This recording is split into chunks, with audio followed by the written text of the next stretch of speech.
Hi guys, good evening all of you. Here it is Sanjay Bharadwaj, Director Bharadwaj IAS. So I've been associated with Mobishala app and my lectures are available on the Mobishala. You can register yourself. My code is 5569. So guys, early lectures may we have discussed the last year papers of BPSC. Along with this, UPSC GS papers are being discussed. And gradually we will also discuss the history optional papers of UPSC and BPSC both. So here we are going to discuss 2019 GS mains paper, and the questions being discussed are from history component. So here see the question, first question here. It is 2019.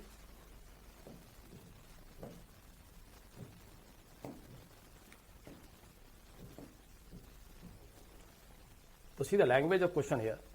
Question is asking you, you have to highlight the Central Asian and Greek Bactrian elements, Greco-Bactrian elements in the Gandhar art.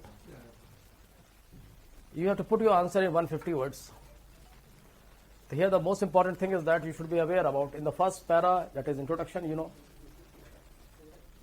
you have to brief about the significance of Gandhar zone. It was one of the Mahajanpadas, and the territory, capital Taxila, corresponds to modern Rawalpindi in Pakistan. So guys, this area, as this art is also called as Indo-Greek art because, subject matter was Indian, but the style was Greek. So initially, this art was categorized as Indo-Greek, but gradually the more researches has been made on the Gandhar art, and finally historians came to the conclusion that Gandhar art was not only influenced by the Greek art, it was simultaneously influenced by the Roman, Central Asian and the West Asian features. Broadly it is categorized as Indo-Greek art. So here the question is demanding you simply highlight those features borrowed from Central Asian and from the Greco-Bactrian. So here we can, in the first para, we should brief this, that Gandhar art, in the first para you should brief the importance of the Gandhar site. Gandhar art took birth in Northwest, which was the center of gravity of the Indo-Greek rulers. Just after the downfall of the Mauryan Empire, the Northwest India witnessed series of invasion by the Indo-Greek Shakas. Gradually, here we find the Greek colonies are there. After Greek colonies, Greek artists started migrating here. And since majority of Greek kings patronized Buddhism, gradually the artist tried to pacify his master, and the same art started taking a revival. So Gandhar art, introduction we can say, it was a creation of, promoted by patronage of Indo-Greek kings who patronized Buddhism.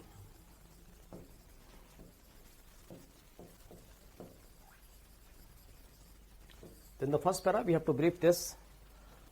The reason behind the birth of this art. Greek kings who were practicing Buddhism, they gave patronage to the artist, and gradually the foundation of the art has been laid.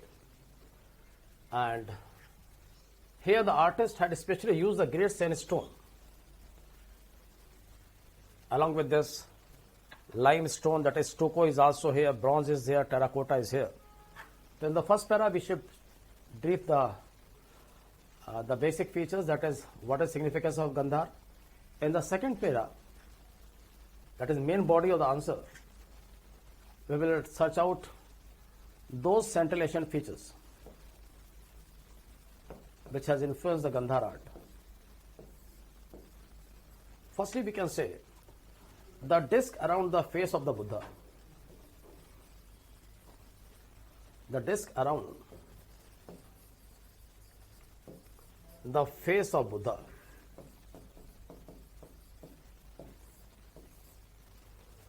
That means it was borrowed from the Central Asian art, Secondly,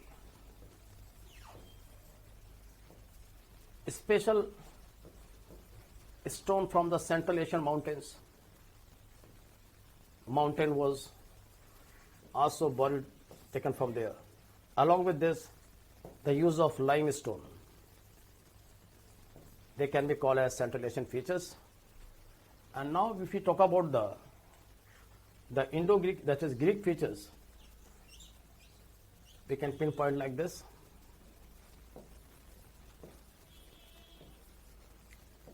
Greco features we can say anthropomorphic.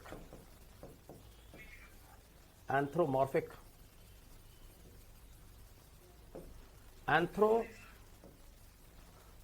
representation of Buddha. That is, it was tradition in the Greek art, where the gods were given the anthropomorphic shape.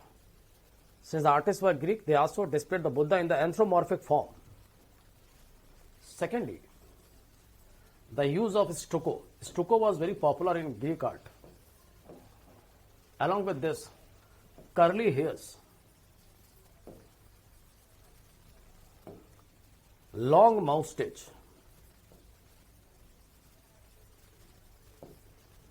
faces resembling the Roman gods, like Apollo.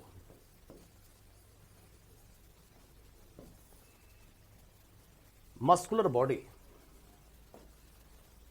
Buddha is looking like a bouncer Baba. These all features, in the Greek art, the muscular features has been displayed in a large scale.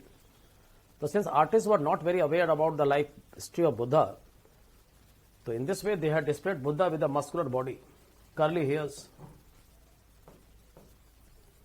So guys, these all features can be called as Greco-Bactrian elements. And lastly, in the third para, we can come to the conclusion that the Gandhar art is the masterpiece specimen of the Indian art which flourished around 1st century BC. But this art was not secularistic because especially the artists had patronized, had promoted the Buddhist art. They had neglected the other features of the art. So guys, this question is complete now. We can move towards the next question,